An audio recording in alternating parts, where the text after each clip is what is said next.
Hey guys, how's it going? I'm just gonna put you down because you're on my phone. Oh, it's thunder out there today. Holy cow.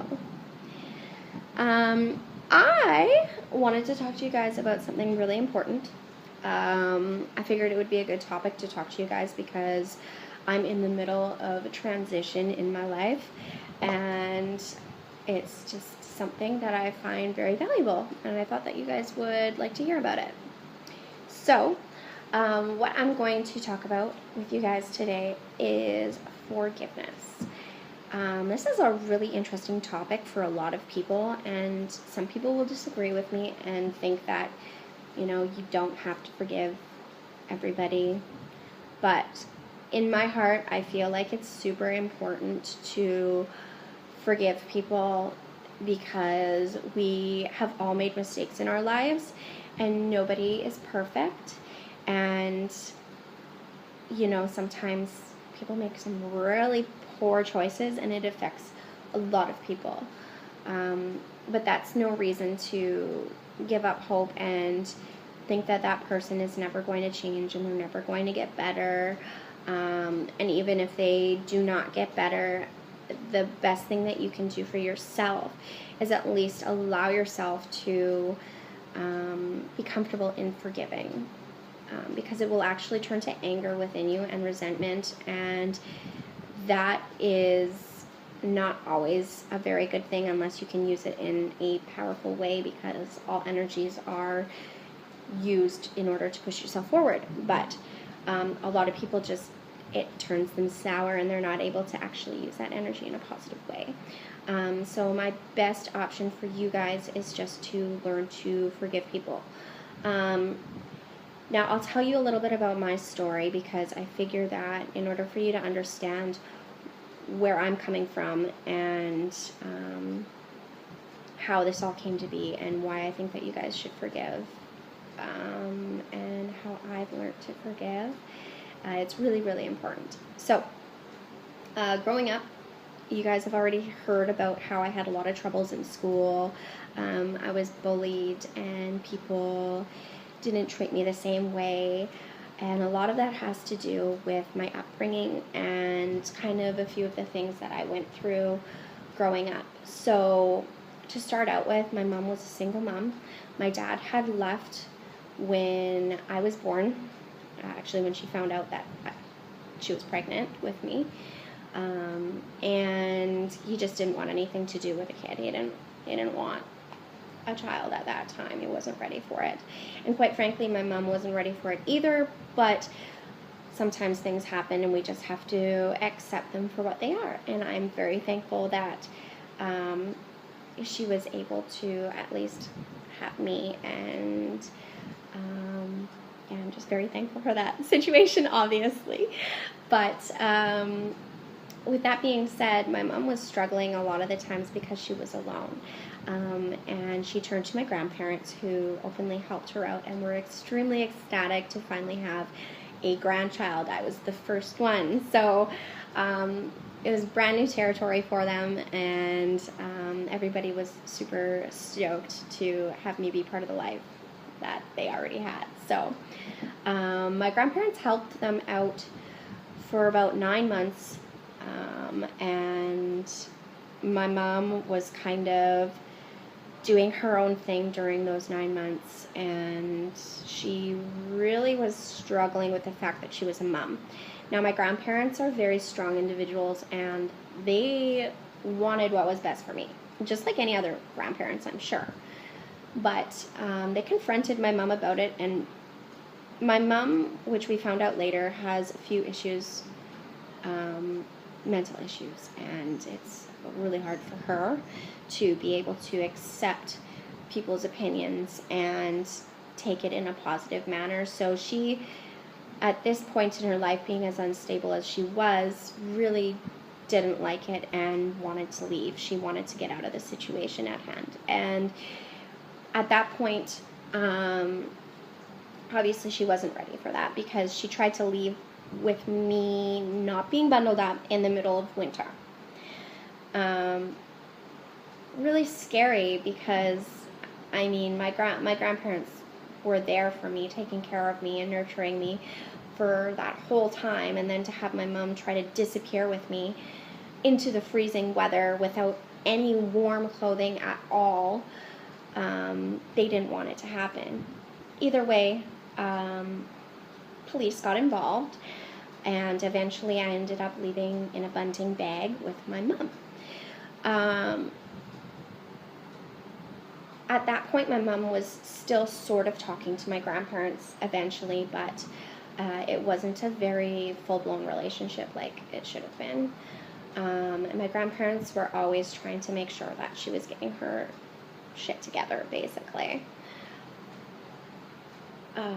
So I started to grow up with my mom, and occasionally I would go and visit my grandparents.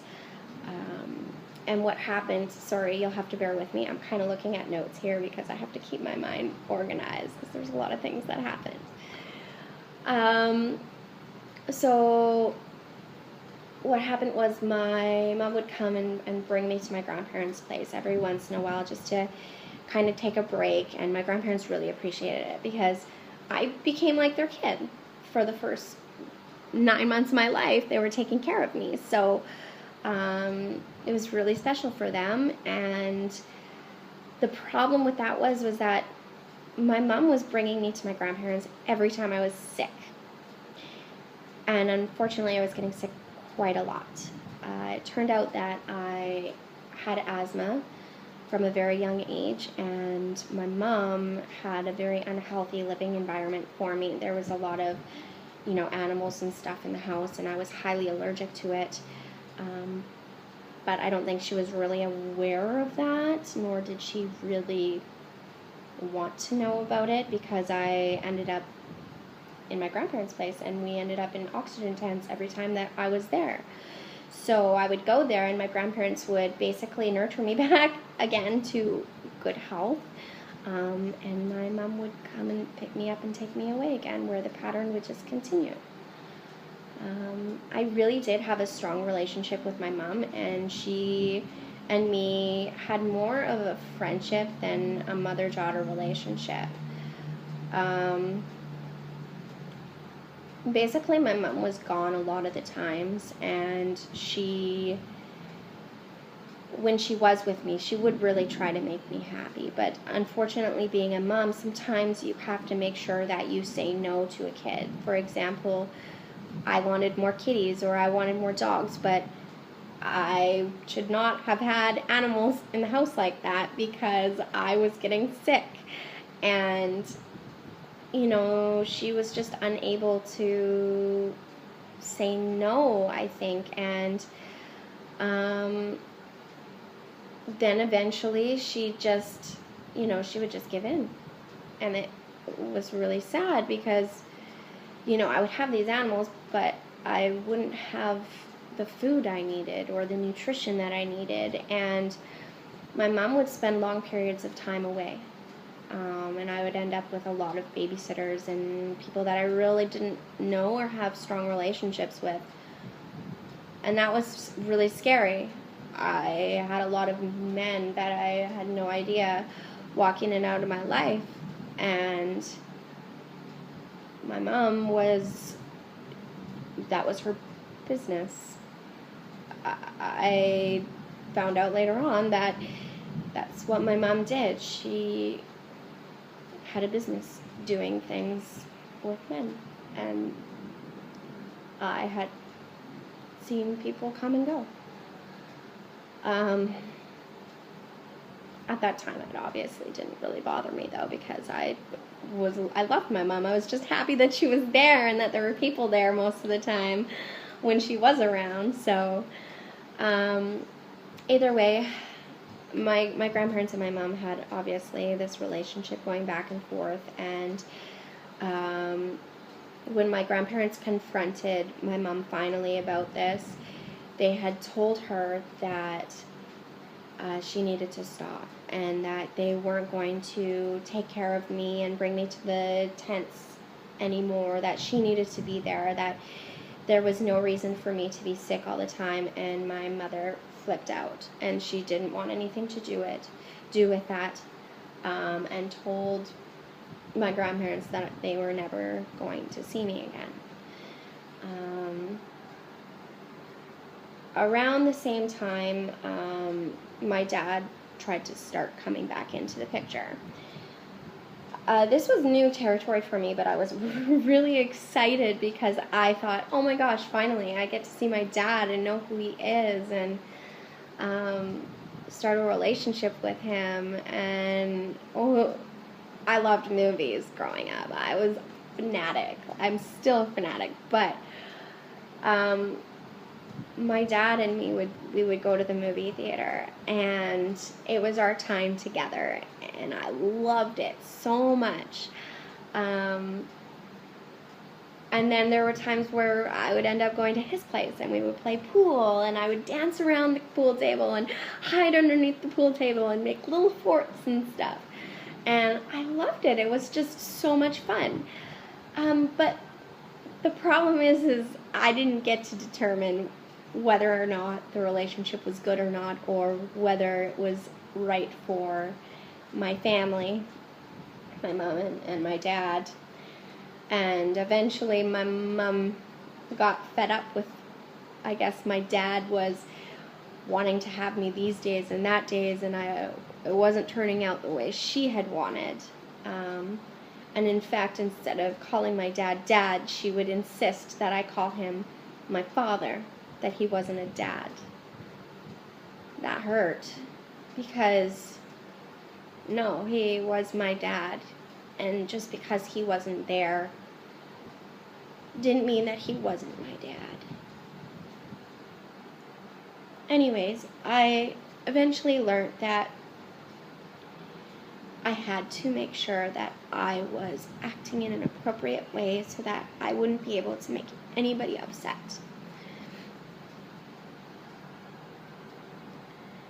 My mom decided that I couldn't talk to my dad anymore, that she was fed up with the whole thing, and the visits stopped happening.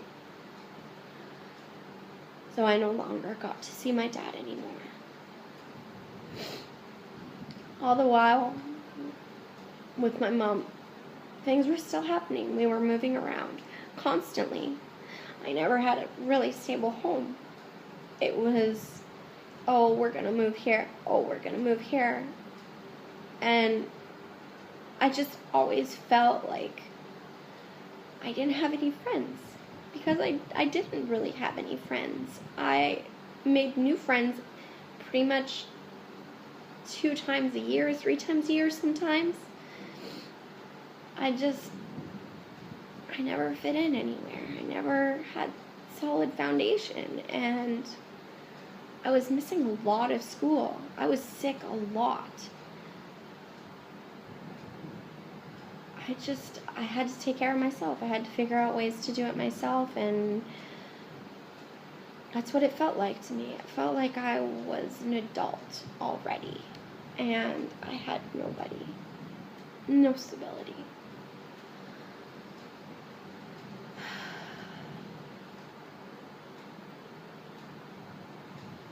I still love my mom. I still love my mom quite dearly. And that is when I started noticing things as I started getting older. Things started going missing from the house. I would look for my Barbies that I got from my grandparents, my collectible Barbies with their beautiful gowns. They were absolutely stunning, like gorgeous, gorgeous dolls. And they would go missing. And my CD player would go missing. And my movies would go missing. And, you know, it was just like little things just all of a sudden disappeared. And I didn't understand what was going on. And then I started noticing that there were really weird things that my mom was bringing into the house. My inhalers and stuff would start going missing, and it was just strange to me. I didn't know what was going on, and it wasn't until I went to school one day, and luckily enough I was there, and a public speaker came into the school. And this public speaker really touched home to me. It was interesting that day when I went to school. I just felt like I needed to be there. And when I went in and the public speaker started to talk, all of a sudden it felt like my whole world had shifted. And I looked around at all the kids, and I was just like, do these people feel this feeling too? What is going on right now? And the public speaker started talking about his life and how he went through things and had been challenged in life in a lot of different ways. And the biggest thing that he had the challenge with was drugs and how they affected his life. And as soon as he spoke about that, there was a light that clicked in my mind. And I remember him doing presentations and talking about the different substances and how my mind was finally rationalizing what was happening, and how he was feeling was how I was noticing things about my mother.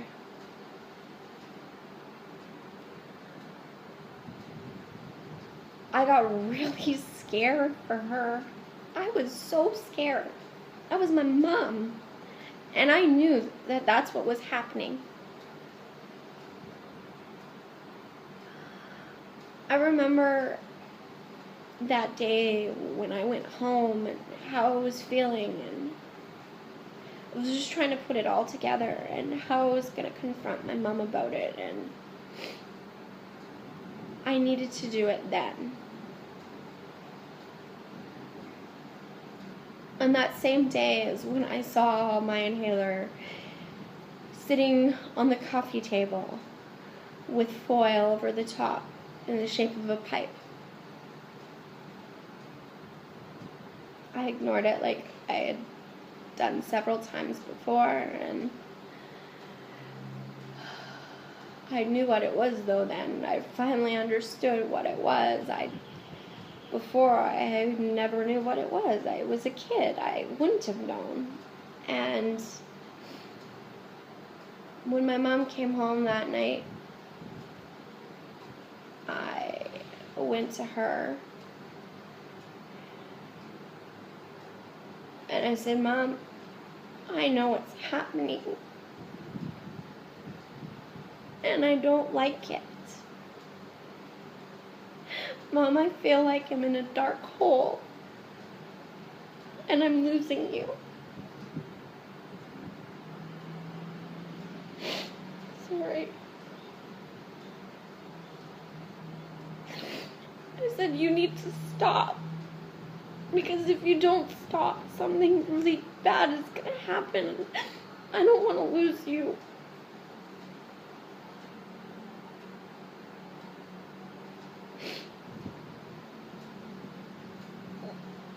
I loved her so much, even though I didn't have the world given to me, and even though she wasn't there all the time, I still knew she was my mom. I still loved her, and I just wanted what was best for her. She really needed help.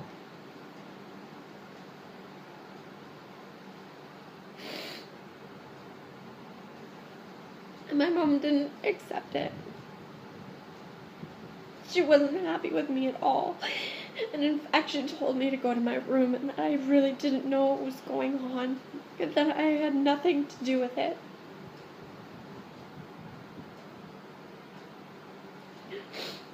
So I went to my room and did what I was told, like I always did, because I didn't want fights.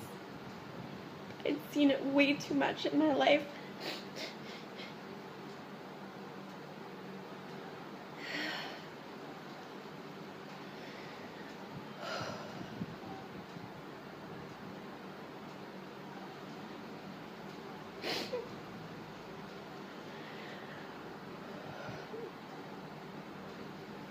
that night was really hard for me. But I knew I had to do what I did. And I felt like I made the right decision by at least speaking with her.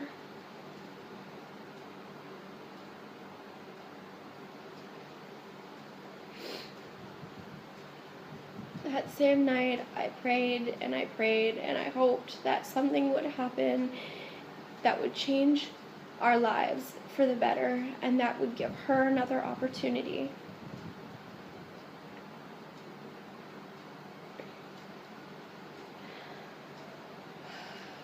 At this time,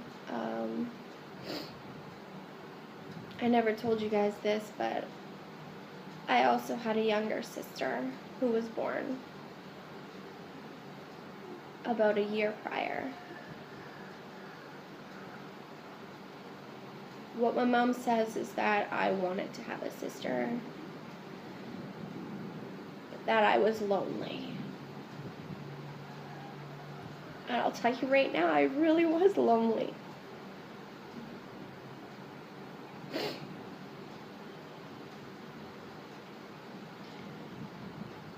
So I prayed for her too. I prayed that she would have a better life and that she would never have to go through this. Because I knew how much it was hurting me and I didn't want it to hurt her the same way.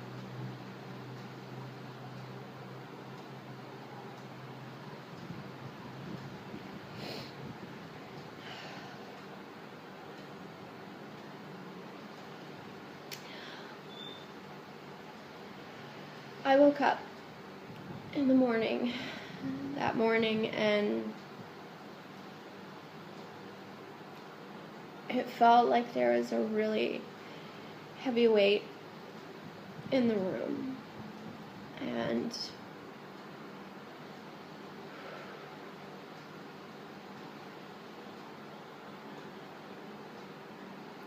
when I walked out, I still remember the smell in the air, and it was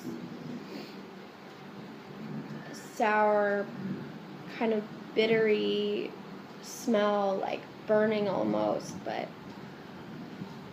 soapy. It was really soapy, pungent smell, and I'd smelt it before, but it was extremely strong today. And I walked down the stairs only to see my mom panicking with the phone in her hand, in and out of being who she was and being who she wasn't, and blacking out. And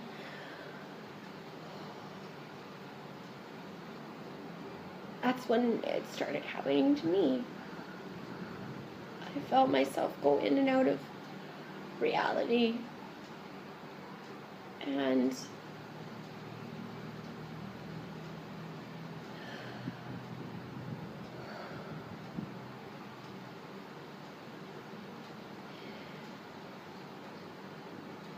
that's when the ambulance came. And I remember sitting on the stairs and not knowing what to do and looking up at the wall, and it was dark, and all of a sudden seeing a light flash, and it looked like there was a face, and for some reason or another I felt like it was my guardian angel, and I felt like my life was changing, and in fact it did. Finally, we all ended up going to the hospital, and that's when I saw my mom freaking out as they started trying to poke her with adrenaline shots. And they held me back, and she tried to get through all the doctors, and there were about 20 people holding her down at the same time.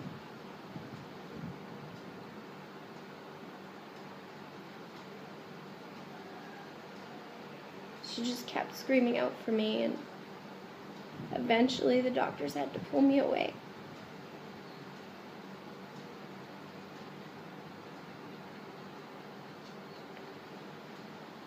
I was really hard. You know, you can only imagine what it would be like just watching your mom sit there panicking as these doctors try to help her. And yet she wants you there, and you can't be there.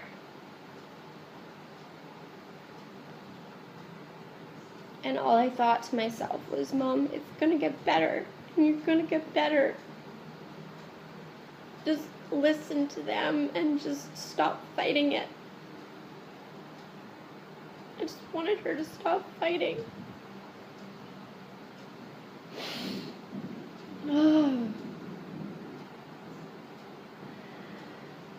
Nobody wanted me and my sister, and I wasn't about to leave my sister's side because I had been taking care of her for a year of her life. Nobody. My dad didn't answer. None of the people in my life really wanted me, and I really didn't have anybody anyways. And that was when they asked me if I knew anybody else's numbers. And growing up, there was one number that I had always remembered, and that was my grandparents' numbers. And so I told them what their number was, and they finally got a hold of my grandparents, and they came to the rescue like they always did. And I'm so thankful for that, because we would have been separated, me and my sister.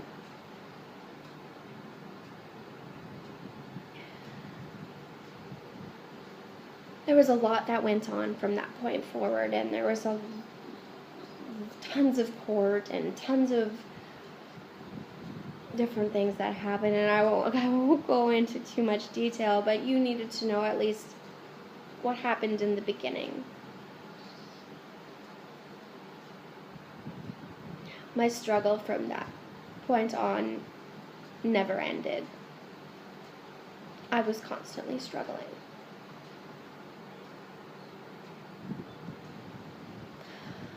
My life has been a whirlwind of different events, and that was just one of them. And honestly, if I would have gotten into way more details about the different things that I had seen or experienced within those first years of my life, it would probably make some of you sick.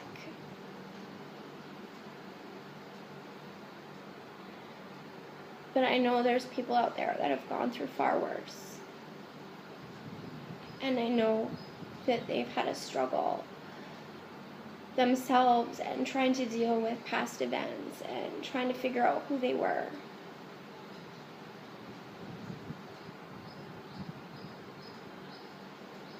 Which leads me back to forgiveness.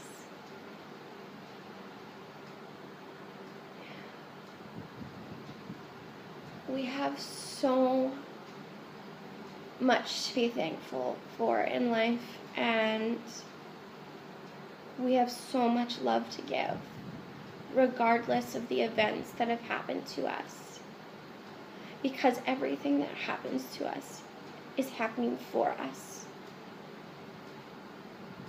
We can change all negative things that happen in our life into something great.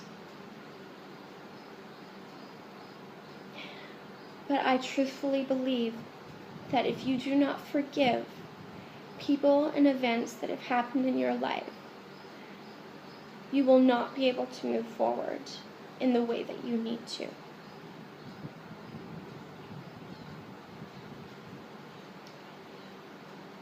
As I went through life and the events that I did after this, eventually I came to the conclusion that my mother was somebody that I needed to forgive. And even though she, through those other years of my life, made so many mistakes that caused us to not be able to have a relationship, I needed to do something different in order to allow us to be okay with each other again. I tried forgiving her the first time, and it backlashed and it didn't work out. The second time I tried to forgive her, she tried to take advantage of the situation. But this time that I tried to forgive her, my heart was more open, and I realized that I'm the one in control of the situation and in control of the forgiveness. If I want to have a full life with her, and I want to be able to redevelop something and have her even be remotely part of it, I had to change something within me. And that was allowance of letting her be who she was without judgment.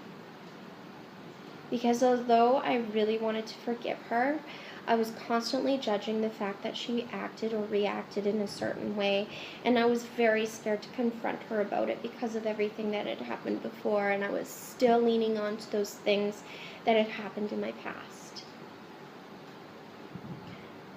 Right now, I'm in the journey of forgiveness towards my mom. A person in my life who has affected every element of who I am today. And I'm so thankful that she is who she is, regardless of how things had turned out.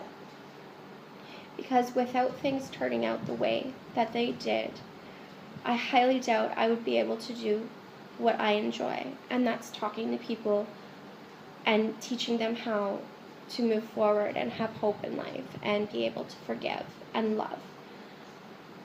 Because loving somebody is more than just saying I love you. Loving somebody is forgiving them, is moving forward and being open and honest and allowing people to be who they are. So what I hope for you guys, everybody in the world really, is that you're able to learn to appreciate your life and the people that come in and out of it, for the events that come in and out, in order to change who you are. And I hope that you're able to learn to forgive, no matter the circumstance. It doesn't mean that you have to have these people or things in your life. It just means that you're open with allowing for a mending process, because it's going to help you discover who you are at a much deeper level, and it's going to allow them to be able to mend themselves. It's not easy. It's really not easy. And I think it's going to be a lifelong journey in itself, for me even, to be able to forgive not only my mom, but a number of people who have come in and out of my life and challenged me.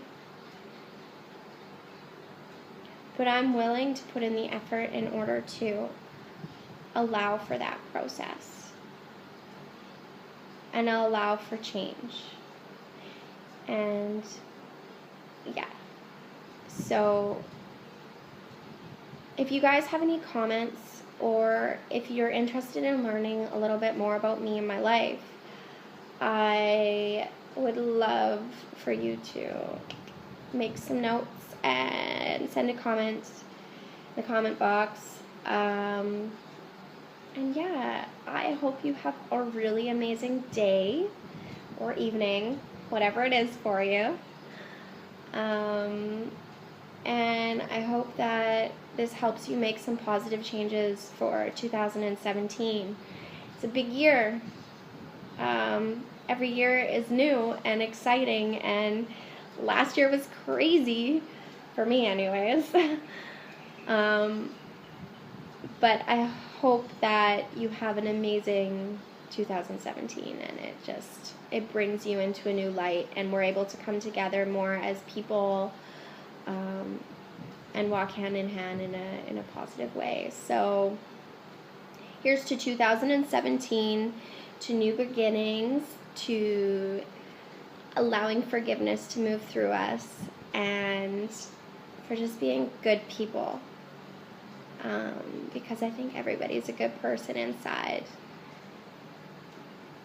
And yeah, so I will send another video soon for you guys. Oh, and another thing, I am going to be starting a blog quite quickly here, so you guys will be able to get a lot more information about me. I am writing actually 2 books right now. One is almost done, and the other one is something I've been working on for a long time, and I'm not quite sure when I'm going to have that done, but hopefully soon. It's just going to be financing that kind of goes with that after that. But either way, I have 2 books coming, so you guys will hear all the updates on that, as well as get a lot of poetry and just self-help stuff. So thanks for listening in, and talk to you guys soon. Toodles.